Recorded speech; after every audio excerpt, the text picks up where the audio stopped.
Good evening, everyone. Before leaving Egypt, I had a personal conversation with one of my tour guide, Khaled Afifi, who is also an Egyptologist, and we sit down on one-on-one and had a conversation on Christianity and his views and thoughts. And Khaled was very gracious and open to speak to me without any form of biases or anything. And I enjoyed the conversation with Khaled, and I do thank Khaled for explaining everything to me, like questions that I asked. We also spoke about the story in the book of Exodus with Moses when he led the children of Israel from Egypt, and he gave me his views and his thoughts on that one. Please sit back, enjoy the video, and once again I thank Khaled so much and for his openness. And if you have never been to my channel before, like, comment, subscribe, and make sure that you press the bell so whenever I post videos, you will be the first to know. Thank you and enjoy the video. Peace. First of all, I would like to introduce myself to Yes. you. My name is Khaled Afifi. My pleasure to be with you today, and I'm so happy to meet Yvonne. And I'm here to ask any questions in your mind. I'm working as a tour guide for more than 18 years ago, and I'm Egyptologist as well. Most welcome for answer any questions, Yvonne. Okay, thank you, Khaled. Can you tell me, does Christians have the same rights and freedom to worship as Muslims do in Egypt? Absolutely, absolutely. Egypt, known as the land of peace and civilization. If you look at the history of Egypt, you will find the three religions happened here or come to Egypt. We have a Holy Family lived in Egypt for a while, for more than in a beautiful cave in Cairo. We have a very beautiful church in Cairo known as St. Sergius Church.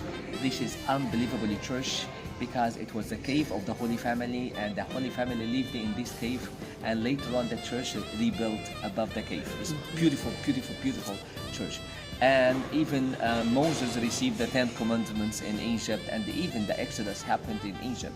So Egypt is known as the land of peace and civilization. For the Christian, of course, we never say Christian, we never say Muslim, we say we are Egyptians only, because we believe Egypt is considered our homeland. In Egypt, we celebrate together the Christmas, we celebrate together Ramadan. We have a very unique things in Egypt. I think you cannot find it everywhere. The unique thing is how Coptic Christian, because I would like to clear a point here. We have a word Coptic. Coptic means Egyptians. I'm a Coptic Muslim, he's a Coptic Christian. So the word Coptic it doesn't mean only Christian, it means Egyptians in general. So we believe Egypt for the homeland is a homeland for everybody. Let me clear a point for you, as I mentioned, how we celebrate together. We have a very beautiful place in Cairo known as a Shobra. Shobra is one of the biggest Coptic Christian community live there, and the churches give a food and the drink. We call it not a donation, we can say it's a given to the friends, and Muslim friends celebrate together Ramadan, because in the holy month of Ramadan we sit together, we eat together, and the church is cooking the food for the Muslim friends, and even the Muslim friends sharing and celebrate the Christmas and the New Year. In Egypt, thank God, Egypt is blessed. Egypt really is blessed. We don't have any kind of discrimination, Muslim, Christian. No, Christian have the full right as Egyptian, not as a Christian, because they are Egyptians. I'm an Egyptian, they are Egyptians. We have the same rights, you know, and we follow the Egyptian law. Okay, thank you. Thank you very much. Speaking of Moses, Moses. Khaled, can you explain to me the story of Moses rescuing the children of Israel out of Egypt? Yeah. Do you, What's your take on that? do you know Moses? Do you know the Moses? Do you know the story of Moses? I think everybody know the Moses when his mother kept in a basket and then received the basket in the Pharaoh's palace. Yes. And his wife Asia, she took the basket and they look after. Can you imagine? You know, the Pharaoh killed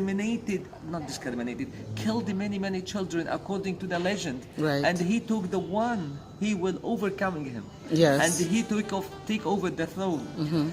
Anyway, Moses raised up in the palace of the Pharaoh, and Moses, we have even in the Holy Book Quran, Moses, we have a very beautiful verse in the Holy Book Quran explain more details about the miracles of Moses. For example, when Moses throws a stick and the stick became a snake or a cobra.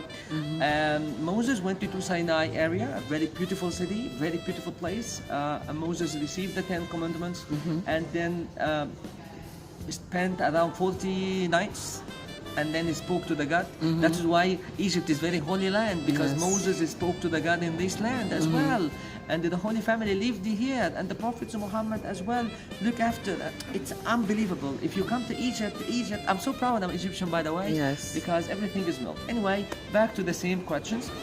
Moses received the 10 Commandments, and by the way, Moses have a miracles, many miracles. About the 9 miracles of Moses, let me talk about it. Moses. What about the miracles of Moses? Number 1, the stick. When the stick changed to a snake or a cobra. Number 2, when Moses, during the Exodus, Moses split up or kicked the sea, and the sea is split up into 2 parts, and then the Pharaoh sink with his army because fighting with Moses. Right. One more things you know, the blood. I don't know if you hear about that, the blood. Of Yes. course, Moses, one of the miracles for Moses is the blood, as well as one of the miracles, you know, the flies attacking, and even the frog, and even, you know, the black disease. Yes. You know, the black disease as well.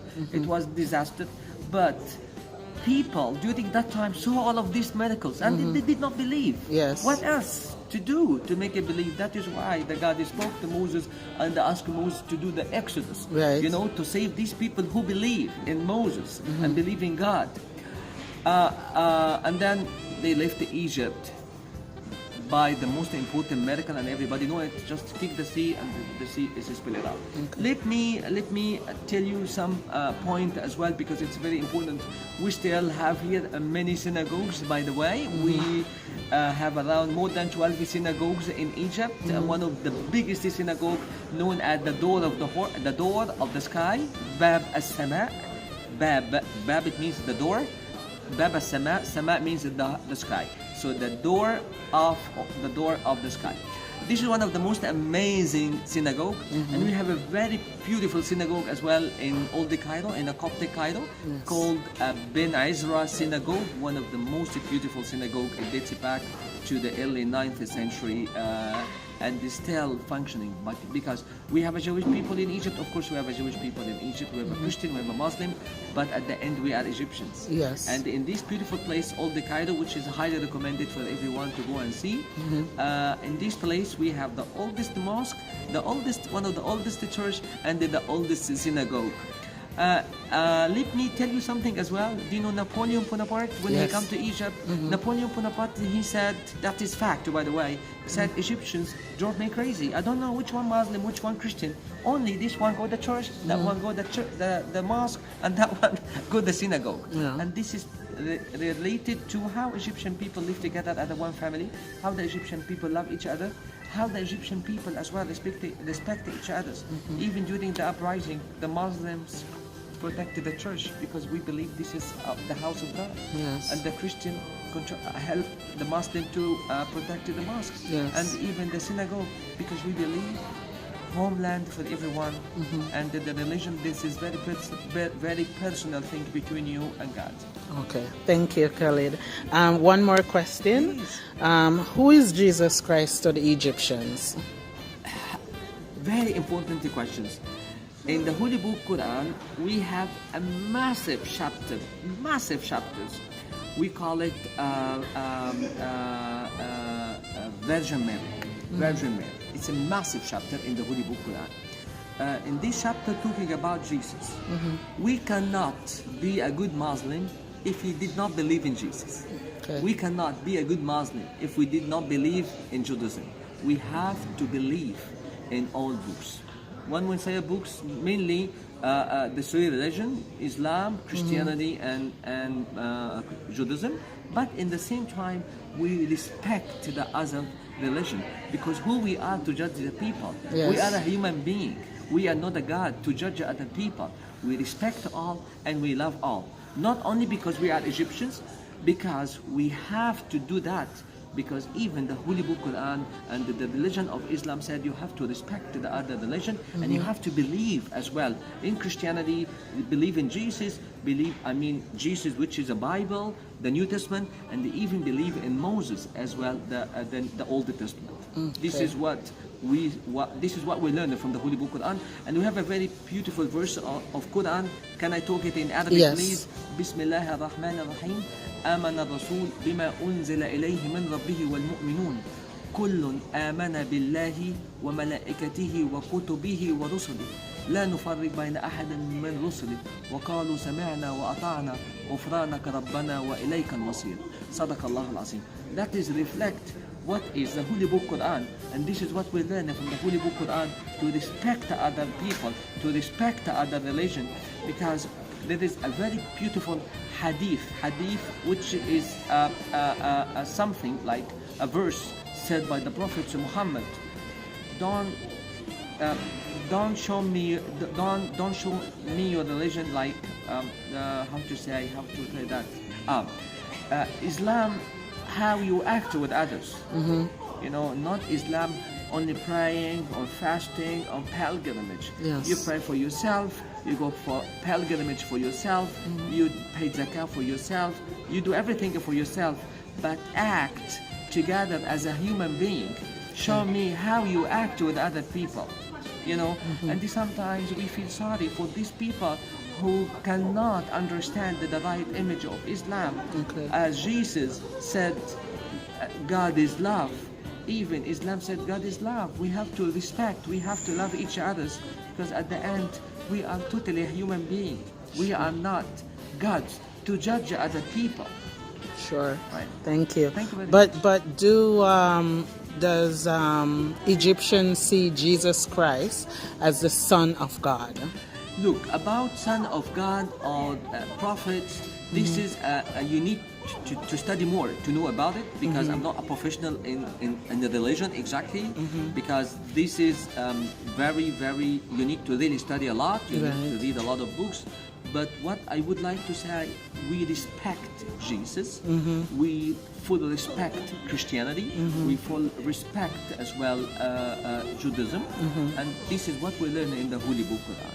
Okay. I believe personally, God, the God is only one God, and everybody believe in the same God, but we are different when how we practice the ritual. But at the end, we believe there is a God. This God will judge me, will judge you, will judge everybody. Okay. It's sort of my business to believe He's a son of God, He's a prophet, but at the end, you worship a God. And this worshiping change you from inside to respect and to show the other respect for the other people and the other religion. Okay. Personally, I believe Jesus is a prophet, either son of God, either is a God. I'm not very professional in how to compare between the religions to really to answer, because you need to read a lot of books, because this is what we call it Islamic study. But Islam said, this is what I believe personally. Yes. We have to respect. We have to show and act as a human being with other religion. It doesn't matter you believe or not. It doesn't matter he is in the same religion or not. At the end, we are a human being. Yes. We have to show respect as a human being. The religion, this is very personal thing between you and God. Okay. Thank you, Khaled. Most welcome. And I appreciate it. Yes, and it I was nice meeting Thank you. you so much, Yvonne. And Yes. I would like to say Thank you very much. Yes. And I invite everybody to come and see my country, Egypt. Egypt is very beautiful. Yes. Egypt is very safe, and the Egyptian people very, very well educated and open mind. Most welcome in Egypt, our land of peace and civilization. Thank you Yes. very much. Thank you, and it was a pleasure meeting you. Thank you so much. Thank you. Okay, so thank you, Khaled, Most welcome. for this interview. Thank you very much. And it was a pleasure meeting you. I'm so happy as well to meet you, Yvonne. I met such a great person like you. Thank you. And I will be an ambassador for Egypt. that makes me so happy as well. And I recommend everyone to come and see Egypt. Yes. I'm quite sure you will love it so much. Definitely. If you're really looking for something unique, you have to come to Egypt. If you want to know the history, you have to come to Egypt. Yes. If you would like to learn something, you have to come to Egypt. Yes. Egypt is welcome everybody, and we love you all. I agree. I agree. And thank you so much. Thank you very Khaled. much. Thank you so much. Thanks. Appreciate it. Nice Appreciate it. meeting you. Nice meeting you. Bye-bye. Bye-bye.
What's your name?